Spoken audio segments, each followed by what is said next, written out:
Okay, good morning. Take two.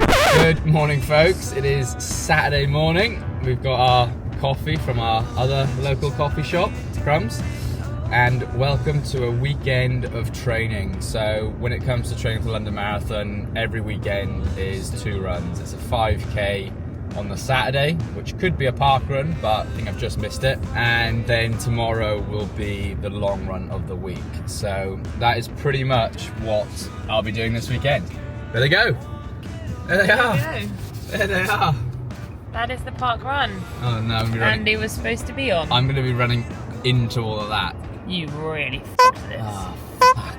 I'm going to do a hen. Jog on this side. Okay. OOTD.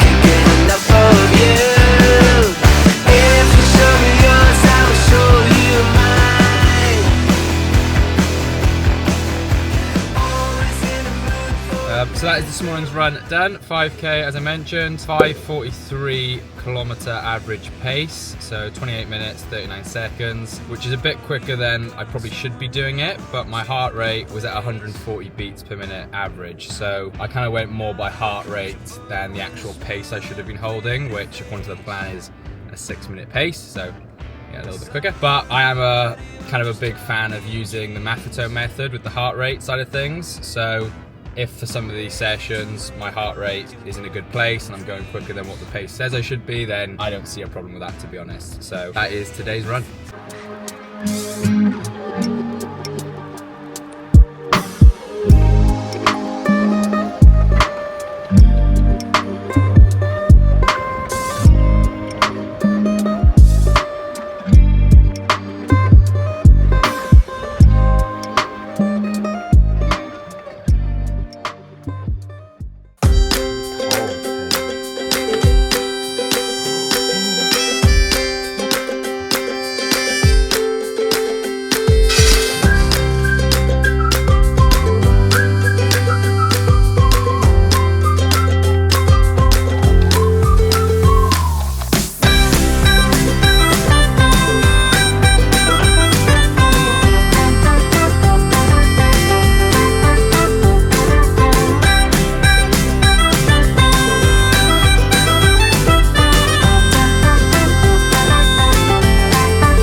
Sunday long run day, and today it is a 16 kilometer easy pace run, so that's going to be right around the 6-minute kilometer pace, but I tend to go off heart rate for my easy runs, so as long as my heart rate is sitting in that zone 2, I don't really mind what the pace is saying. The run itself, I'm doing at Elstead Common, where I've done previous long runs in the past. We're gonna just put the headphones in and just cruise around for 16k. In the past, with these longer runs, I've been more focused a little bit on the pace of them and making sure that I'm holding certain paces, but I recently spoke to a mate when we went out for a run, and I was asking him about mileage and building it up for a marathon and these longer runs on a weekend, and he kind of just explained how they are more for getting your body used to being on your feet for an extended period of time. So probably for someone at my level, the pace doesn't matter too much. It is just getting your body used to longer distances than it is specifically holding a certain pace. I have other training sessions during the week where I'll focus on holding marathon pace for workouts, but predominantly these workouts on a weekend can be at an easier pace, lower heart rate, and just building that mileage and getting used to it. So that is the plan for today.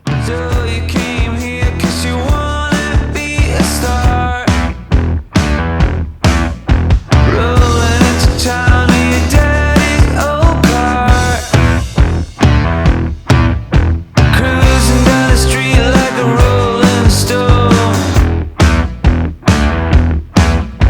Pretty little boy far away from home.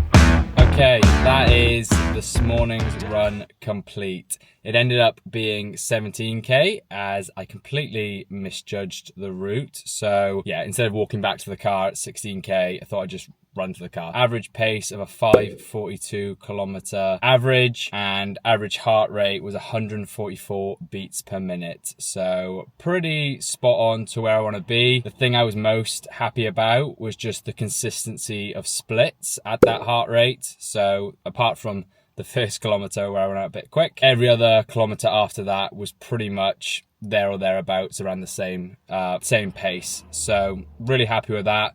Two things I took away from that run was, one, I need to drop a little bit of weight. I'm currently sitting at 95 kilos and probably my ideal weight for the marathon would be around 90 kilos. Just on that run, I was focusing on technique towards the end, but I was just thinking how much easier it would be on my body and how it would feel if I was just carrying less timber. So although I'm going to be keeping weight training in there over the next probably few weeks, just look to drop a bit of weight. The second thing that I took away from that run was just fueling better hydration and nutrition wise before the run. So today I had an almond croissant and some scrambled egg on toast and a coffee and a glass of water with an electrolyte in it, which is all good, but I definitely should be consuming probably more water and more electrolytes before a run like this, and maybe just having a bit more food as well, because I started to feel it a little bit towards the end, but also I didn't take any water with me or anything like that. So just little things like that for these longer runs. Probably just need to prepare better the night before, just to try and replicate a little bit more of what I'll be doing come race day. But that is the run. So this afternoon, because it is midday, going to head back now and likely get in a weight training session just to do a little bit on that side of things, because this week I've only done one weight training session, being home for the week. So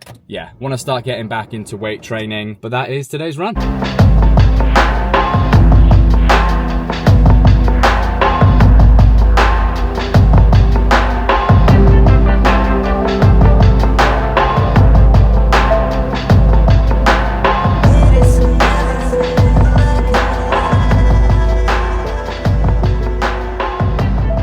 That wraps up a weekend of training, 17 kilometers today, and then a bit of a stretch this evening. So although I was going to do a weight training session and I did a little bit of biceps and some push-ups, stretching and foam rolling is something I need to do more of. It's something I need to do more of in general, but especially as my mileage is going to start getting over 40 kilometers a week, with the peak of my trainings probably going to be around 70 plus kilometers in the week. So ensuring that I'm injury free, staying injury free, and just recovering in between sessions as quick as possible is going to be vital. And also just because for my job, I sit at a desk all day. So somebody like yourself watching this, you may also sit at a desk all day, you may have an office job. You can start to tighten up quite a bit, especially in your hips, lower back, all those kind of areas start to maybe seize up a little bit. So one exercise that I love is just sitting in a deep squat for a few minutes. I tend to do it throughout the day, maybe at lunchtime, but also just after a workout like today, sitting in that for a few minutes. I'm kind of fortunate where I've always been able to get into a deep squat, but it's something I know that I need to keep up, especially as you get older. You want to keep that range of motion. So if you can't get into it to begin with, it's probably just seeing what areas are tight and then just gradually progressing it. But I think it's a great stretch. I love just sitting in that position for a few minutes, and you can probably do it while watching TV or something. But that is this week of training done. So it is now going into 14 weeks until the London Marathon from next week, and another big week of training coming up. So thanks for watching the recent videos if you have, and we'll see you in the next one.